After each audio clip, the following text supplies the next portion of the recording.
I want to try to cut to the chase and try to explain what Dr. Ramani and so many others on YouTube, Dr. Les Carter, all sorts of people, they don't even have to be doctors. They were just ordinary people that illuminated me to narcissistic abuse on the internet, on YouTube, and changed my life and made me put a name to what I'd been experiencing my whole life and had been miserable because of.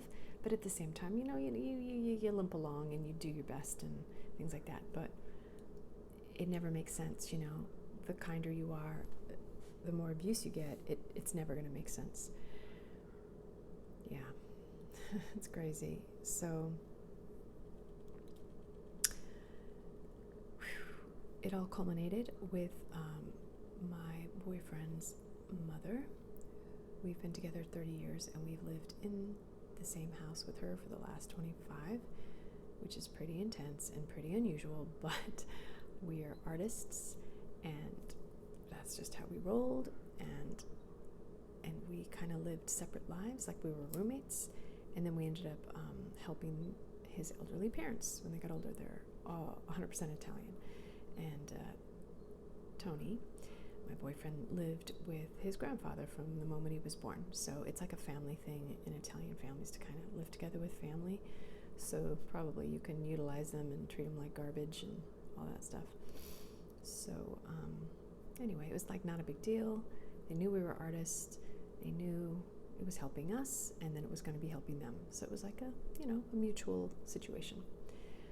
Consequently, both of our families never gave us very much respect or regard or cared what we had to say or listened to us or treated us with any sort of interest, because we were unconventional. Never got married. We never had kids, and then consequently stopped going to gatherings where there was gift exchanges and back scratching. You go to my kid's thing and I'll go to your kid's thing, and it was, my child is getting married, give him presents. We were never going to get the same reciprocity back, because we lived a lifestyle that didn't give us gifts.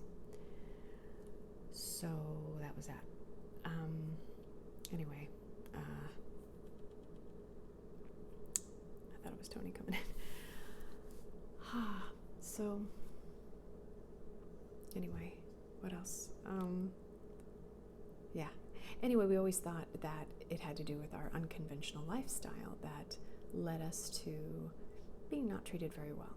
So we kept to ourselves, lived a very healthy lifestyle, a very unconventional lifestyle, but a very boring conventional lifestyle as well. Just, lovely routine, just a healthy routine, walking, eating fresh fruit, reading books, talking, seeing cool movies, whether at home or in the theater, and just creating art, making jewelry, all kinds of stuff, and it was a lovely life, and at the same time, not very respectable. But we got used to that. It's part of the artist's life, it's very humbling. But you get older, you get better at it, you get stronger at it, you don't care what people think about you at a certain point. And then here comes the time where we take care of the mother at the end. The father, we didn't have to take care of as much. He was in a hospital at the end, 3 months of his life. But we did take care of him and bring him to doctor's appointments and things like that. But we found out when the father died, the mother started treating Tony horribly. And the father used to complain that the mother would say in the car when they were alone, "I wish you would die," and other abusive things. And he would cry about it, and it would hurt his feelings. And Tony would have to soothe his dad's hurt feelings, and then he would go to his mom, say, "Mom, Dad's crying.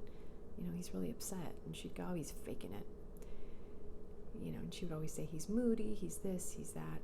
And anyway, in retrospect, I probably didn't listen to Papa and his perspective as much. I kind of was kind to him and everything, but I didn't know that Francis was devilish, really, But after he died, she had to find a different person to abuse. And so she did, and it was Tony, and then later on it was me.